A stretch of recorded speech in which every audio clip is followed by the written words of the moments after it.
بسم اللہ الرحمن الرحیم رب اشرح لی صدری ویسر لی امری واحلل عقدۃ من لسانی یفقہوا قولی اللہم ربنا زدنا علما یا معلم ابراہیم علمنا یا مفاہم سلیمان فہمنا۔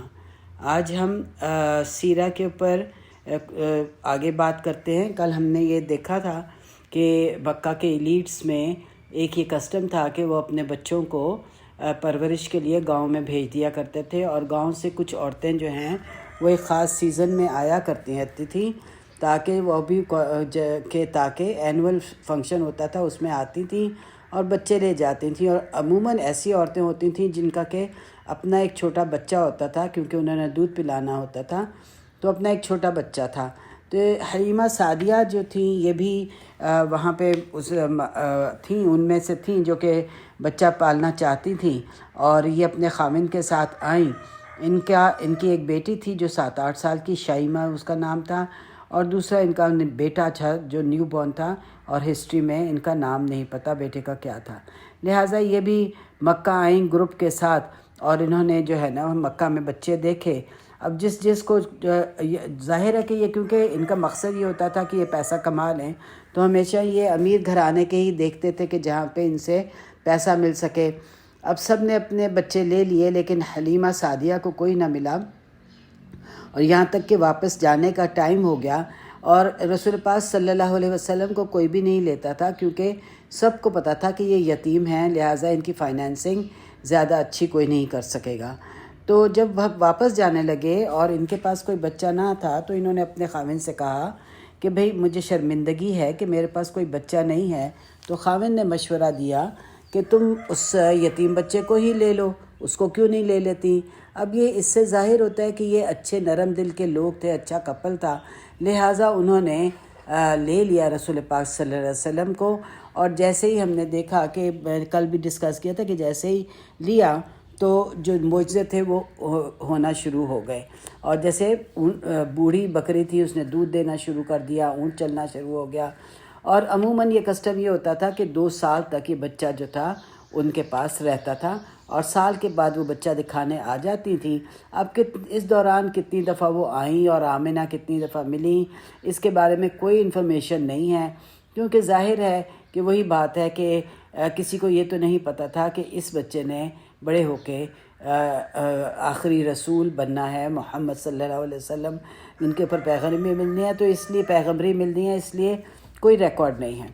مگر ان 2 سالوں میں جو بھی برکتیں ان کے گھر میں نازل ہوئیں، ان کا یعنی کہ اتنی زیادہ تھیں کہ اب جب 2 سال بعد واپس کرنے کا ٹائم آیا تو حلیمہ سعدیہ یہ چاہتی تھیں کہ وہ بچہ واپس نہ کریں، لہٰذا انہوں نے واپس آ کے آمنہ کو بہت اصرار کیا، بہت سی ایکسکیوزز دیں، نہیں یہ نہیں یہ نہیں یہ نہیں یہ نہیں، تو آمنہ بھی راضی ہو گئیں اور انہوں نے بچہ جو ہے وہ رکھنے کی اجازت دے دی۔ لہٰذا یہ پہلا ایک فیز تھا۔ اب جب یہ دوبارہ بچے کو لے کر آئیں تو کیا ہوا، وہ شق الصدر کا جو حدیث سے ہے اور بہت مستند حدیث ہیں، اور صحابہ نے جو ہے نا وہ سینے پہ آپ صلی اللہ علیہ وسلم کے وہ نشان بھی دیکھے تھے۔ تو اس کی صحیح مسلم کی حدیث ہے کہ 4 سال کے آپ صلی اللہ علیہ وسلم تھے، تو جبرائیل علیہ السلام آئے، جبکہ یہ سارے بچے آپس میں کھیل رہے تھے۔ جیسے ہی جبرائیل علیہ السلام آئے، باقی بچے تو بھاگ گئے، لیکن آپ صلی اللہ علیہ وسلم جمے رہے اور کھڑے ہوئے دیکھتے رہے۔ تو جبرائیل علیہ السلام نے آپ کو زبردستی پکڑ لیا، زمین پر لٹا دیا، سینہ کھول دیا اور دل نکالا، اور دل میں سے ایک کالا حصہ نکال کر پھینک دیا، اور ساتھ ہی ان کو کہا آپ صلی اللہ علیہ وسلم کو کہ ھذا حظ الشیطان منک، یہ شیطان کا حصہ ہے جو تمہارے اندر سے نکال دیا ہے۔ یہ بات ہم سب جانتے ہیں کہ یہ بھی مستند ہے کہ جیسے ہی آپ نے فرمایا تھا کہ جیسے ہی بچہ ماں کے پیٹ سے نکلتا ہے شیطان اسے پرک کرتا ہے، اسی لیے بچہ جو ہے وہ روتا ہے۔ اور کیوں پرک کرتا ہے؟ آؤٹ آف جیلسی، نفرت کی وجہ سے، غصے کی وجہ سے یہ بچے کو نقصان پہنچاتا ہے۔ As soon as it comes out of the وomb آف دا مدر، ماں کے پیٹ سے نکلتے ہی شیطان جو ہے نا بچے کو نقصان پہنچاتا ہے۔ اور اسی لیے کیوں شرک پہنچاتا ہے کہ آدم علیہ السلام کی اولاد کو اللہ نے چن لیا، اور اس لیے شیطان جو ہے ان کا دشمن ہے، جسے کہتے ہیں نا کہ پنگھوڑے سے قبر تک، وہ even from cradle to up to grave, وہ جو ہے نا انسان کا دشمن ہے۔ مگر یاد رکھیں کہ شیطان کے پاس کوئی ایسا کنٹرول پینل نہیں ہے کہ وہ ہمیں پکڑ کے رکھے گا۔ یہ نہیں ہے کہ وہ ہاتھ پکڑ کے ہمیں زبردستی ہلنے نہیں دیتا، نہیں، شیطان جو ہے ہمیں مجبور نہیں کرتا، وہ تو صرف ہمارے دل میں خیال ڈالتا ہے، اور کوئی بھی قیامت کے دن شیطان کو بلیم نہیں کر سکے گا کہ اس نے ہمیں فورس کیا تھا۔ قیامت کے دن انسانیت شیطان سے کہے گی کہ تم نے یہ کیوں کیا ہمارے ساتھ، تو وہ کیا کہے گا؟ قرآن میں اس کا جواب ہے سورہ ابراہیم آیت نمبر 22 میں، ما کان لی علیکم من سلطان، کہ میرے پاس تمہارے پاس کوئی کنٹرول تو نہیں تھا، الا دعوتکم فاستجبتم لی، کہ میں نے تو تم کو صرف پکارا تھا، بلایا تھا، اور تم نے میری بات مان لی۔ فلا تلومونی ولوموا انفسکم، بس آج مجھے ملامت نہیں کرو، اپنے آپ کو ملامت کرو، کیوں شیطان تو قیامت کے دن صاف انکار کر دے گا، میں نے تو صرف تمہارے اندر خیال ڈالا تھا، کرنے والے تو تم تھے۔ تو بات یہی ہے کہ یہ شیطان کا کنٹرول نہیں ہو سکتا، نہ ہی ہم اسے بلیم کر سکیں گے کہ تم نے ہم سے یہ کام کروایا، نہیں، اس نے تو صرف خیال ڈالا اور ہم نے آگے سے کر لیا۔ تو بس صرف یوں لگتا ہے کہ شیطان جو ہے نا وہ ایک وسپر کرتا ہے، اور بری سوچیں بھی سب شیطان کی طرف سے آتی ہیں، کوئی اگر برے خیالات ہیں، ولگر خیالات ہیں، یہ سب کیا ہے؟ یہ شیطان کی طرف سے آتی ہیں۔ اب ہمارا کام کیا ہے کہ ہم ان کو فائٹ کریں، اور اس کو ہمیں اپنے آپ کو کنٹرول نہ کرنے دیں۔ یہ تعلق جو شیطان کا تھا، یہ آپ صلی اللہ علیہ وسلم سے کاٹ دیا گیا 4 سال کی عمر میں، یہ کاٹ دیا گیا۔ حدیث میں ہے کہ آپ صلی اللہ علیہ وسلم جو کہ جب وہ پیدا ہوتا ہے تو شیطان اس کے لیے ایک قرین جو ہے نا وہ فکس کر دیتا ہے۔ قرین، ہر بچہ جو پیدا ہوتا ہے اس کے لیے ایک اسائن کر دیتا ہے قرین، ہر انسان کے لیے، اور وہ قرین جو ہے نا، قرین کہتے ہیں قریبی کو، کہتے ہیں کہ وہ 24/7 ہمارے ساتھ ہوتا ہے۔ قرین کی جاب کیا ہے؟ قرین کی جاب یہ ہے کہ ہمارے کانوں میں وسپر کرتا رہے، تھوڑی بات کے بعد ہمیں وسپر رہے۔ یہ شیطان کی دشمنی ہے، اور اپنی ساری کوششیں اسی میں لگا دیتا ہے کہ ہم کسی طرح بہک جائیں۔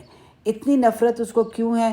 صرف اس لیے کہ اللہ تعالیٰ نے آدم کی اولاد کو چن لیا تھا، اور اس کے اوپر تو صحابہ کرام نے رسول پاک صلی اللہ علیہ وسلم سے پوچھا کہ کیا آپ کا بھی قرین ہے؟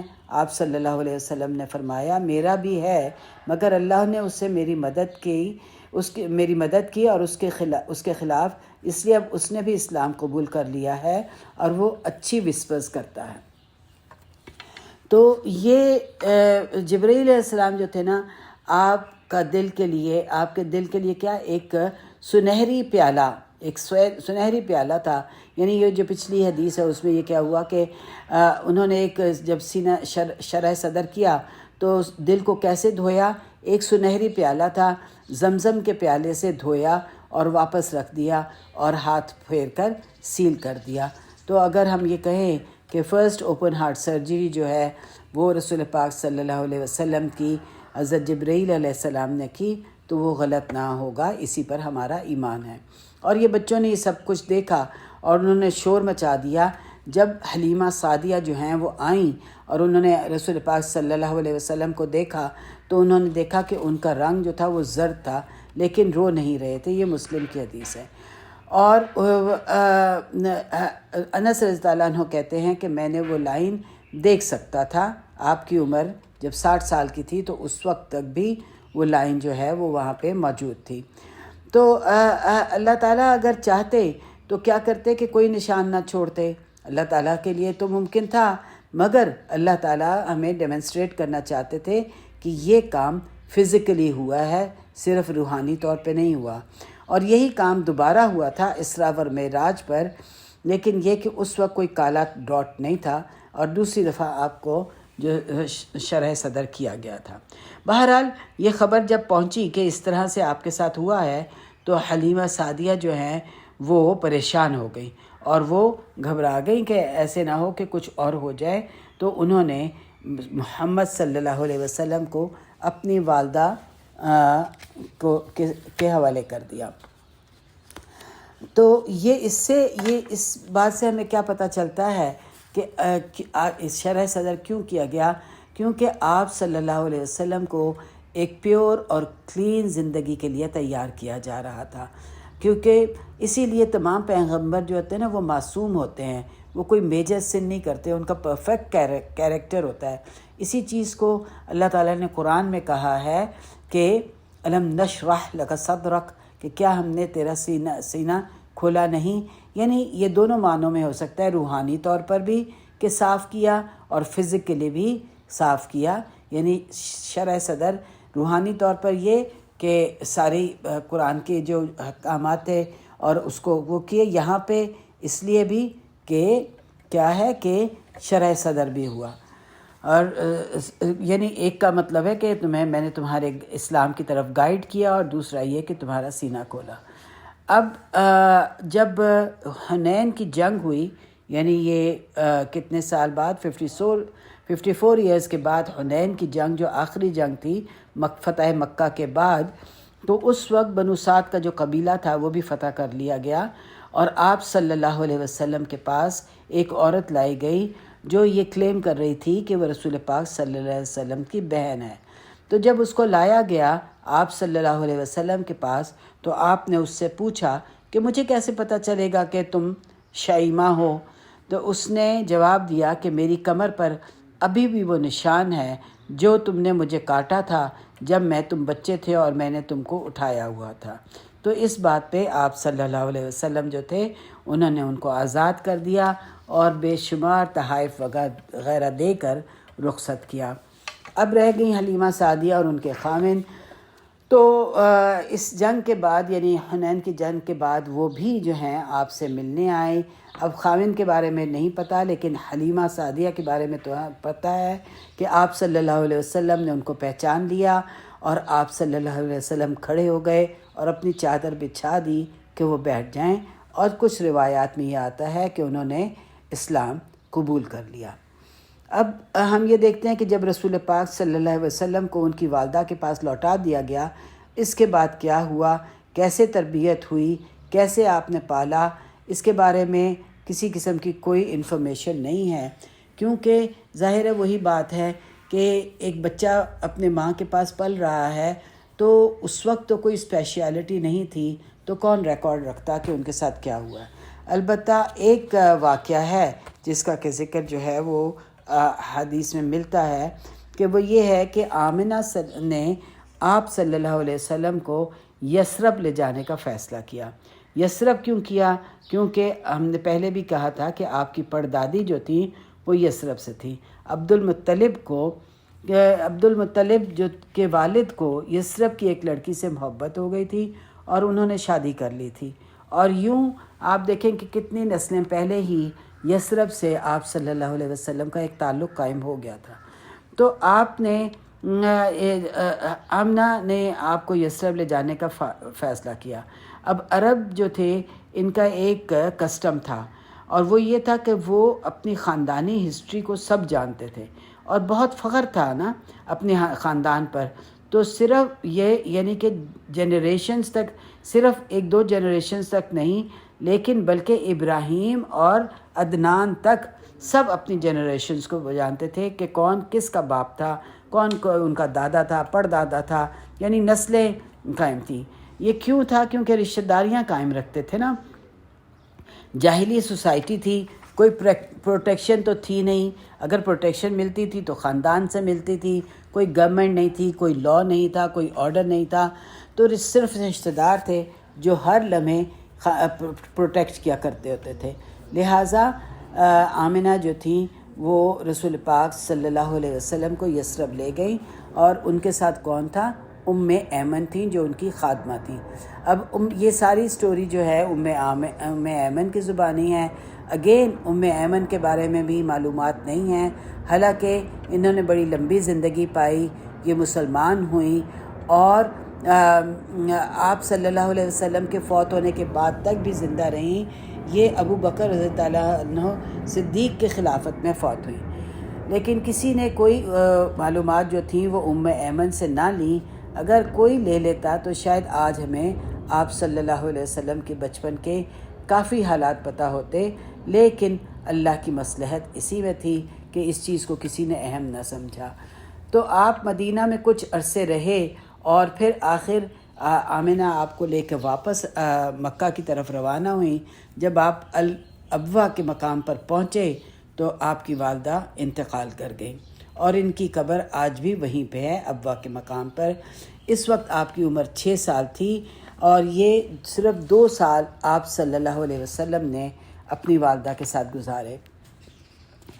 صحیح مسلم کی حدیث ہے کہ کسی سفر سے واپسی پر آپ صلی اللہ علیہ وسلم راستے سے علیحدہ ہو گئے اور صحرا کی طرف چلنا شروع کر دیا۔ سب صحابہ کرام آپ کے پیچھے خاموشی سے چلتے گئے، یہاں تک کہ رسول پاک صلی اللہ علیہ وسلم کو ایک قبر ملی۔ آپ صلی اللہ علیہ وسلم اس پہ بہت روئے، اتنی بری طرح روئے کہ آپ کی داڑھی بھیگ گئی۔ سبحان اللہ، یعنی ہم یہ دیکھتے ہیں کہ صحابہ کرام نے ایک سوال نہ کیا بلکہ جیسے ہی آپ روئے آپ نے بھی رونا، سب صحابہ نے رونا شروع کر دیا۔ اس سے ہمیں کیا پتہ چلتا ہے کہ the amount of love they had for the prophet Muhammad صلی اللہ علیہ وسلم۔ پھر اس کے بعد آپ صلی اللہ علیہ وسلم نے فرمایا کہ میں تمہیں قبروں پر جانا منع کرتا تھا۔ یہ بات نوٹ کرنے کی ہے کہ اہلی اسلام میں قبروں پر جانا بالکل منع تھا، صرف دفنانے کے لیے مردے کے ساتھ جا سکتے تھے، ورنہ نہیں جا سکتے تھے۔